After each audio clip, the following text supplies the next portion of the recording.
Studland Bay is a popular beach, tucked away on the Dorset coast. But for one man, this area of outstanding natural beauty has become a battleground.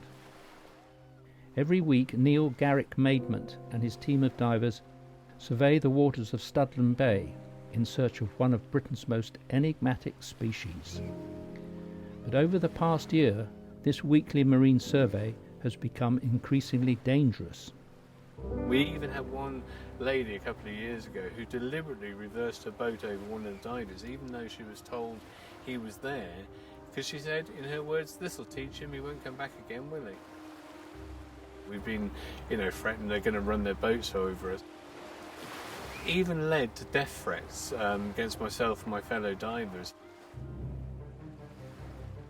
They sit on their boats or they sit on the seashore and they look in the water and say, "Oh, that looks fine." But when you actually dive underwater and you look at the problems that are occurring there, you look at the 30-metre wide scours that are caused by anchor change, you look at the holes and the troughs caused by the anchors, you suddenly realise what looks pristine on the surface is not pristine underneath. It has been violent in some ways, it's been very threatening in lots of ways. I've had endless amounts of hate mails, I've had endless amounts of death threats. My colleagues have had exactly the same. We've been called every name under the sun, but we're determined to do what we're doing because we're looking at the long-term future. Neil and his team are fighting to protect one of Britain's most elusive sea creatures, the spiny seahorse. Studland Bay was once a stronghold for this species, but Neil believes they are now in rapid decline.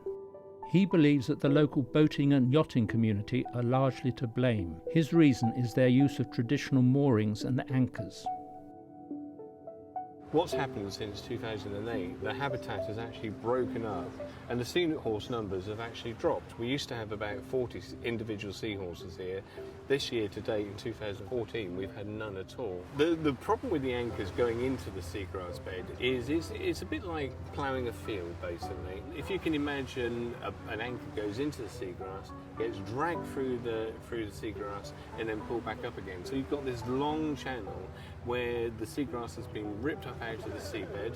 Now if it keeps getting ripped up all the time, you get these holes appearing and it whips around and acts a bit like a washing machine. It stirs around and around and around quite fast, and what that does is expand the hole bigger and bigger and bigger to the point where several holes in one area finally join up so you get a bigger hole, and then you get this fragmentation of the seagrass bed.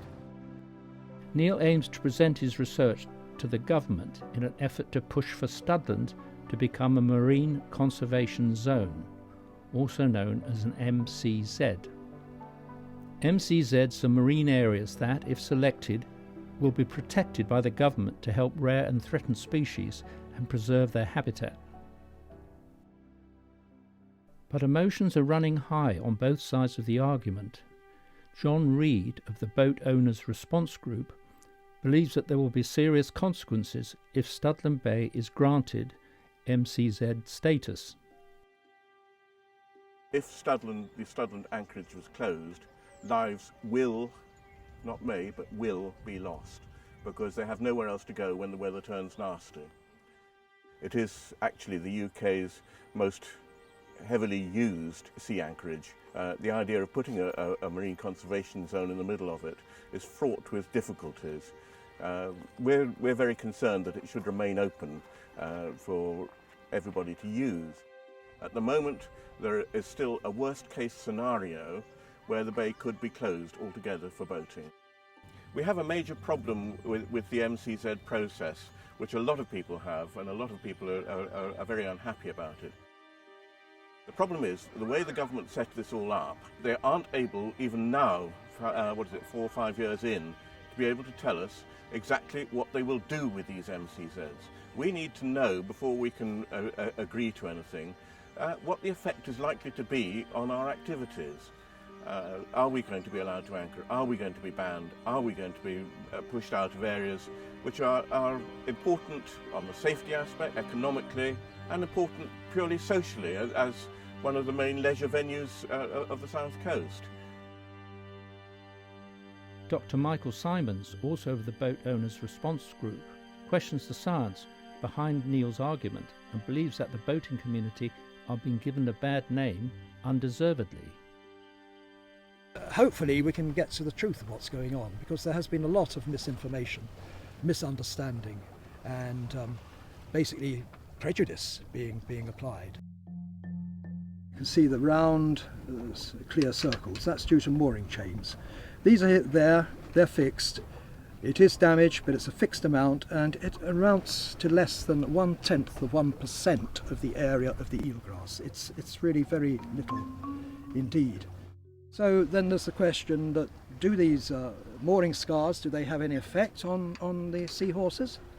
Well, this picture here, which is taken from the Seahorse Trust publication, the seahorse doesn't care. It's not bothered by the chain. Now, the write-up in this report says that the seahorse was cowering in a timid fashion, terrified, as if it was scared of the chain. But of course, surely what it was scared of was this great black-clad diver hovering over it with a camera. A possible solution could be the installation of environmentally friendly moorings, or EFMs as they are more widely known. EFMs consist of a large helical screw that is placed into the seabed. This is then attached to a bungee-like cord that keeps the vessel secured. They ultimately reduce damage to the environment and minimise contact with the seagrass. We have no problem at all with the boats being here. I think it's a really good thing for people to come and enjoy the environment, enjoy the beauty of the bay and this sort of thing. But with the enjoyment comes a responsibility to ensure that environment stays on for future generations. So we hope that we will get environmentally friendly moorings put in place instead of the moorings, and everybody will be encouraged to moor up to those environmentally friendly moorings instead of dropping anchors into the seagrass bed.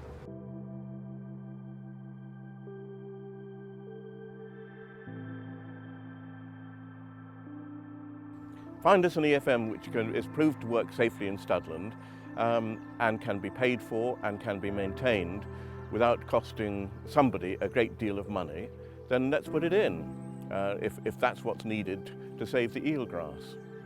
But we're not convinced about that. We're still not convinced that EFMs are actually the solution, because we just don't see that we're causing damage there. But there is, over this whole thing, the spectre of government cutbacks.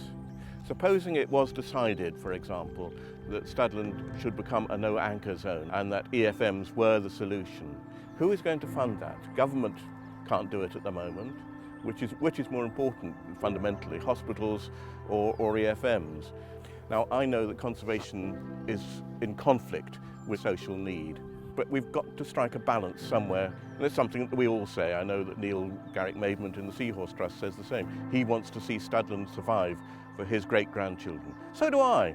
But I also want my great-grandchildren to be able to go in there and use it as freely as I've done. So we've got to find some sort of compromise somewhere down the line which works for the marine environment and works for people who want to use the place.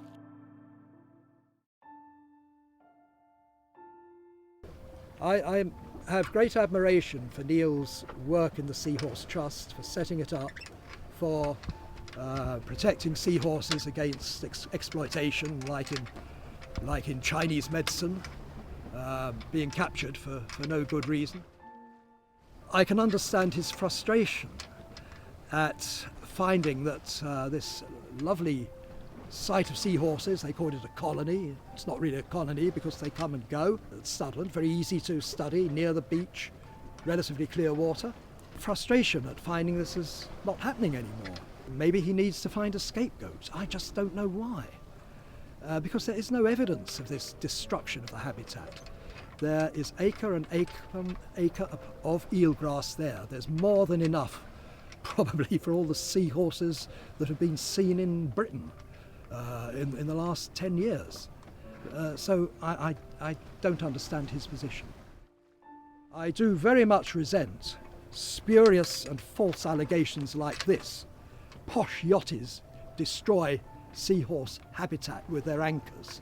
It's frankly a load of lies, because the anchors have not destroyed the eelgrass habitat. Please, Neil, let us keep to honest dealing, to the facts, and not make things up.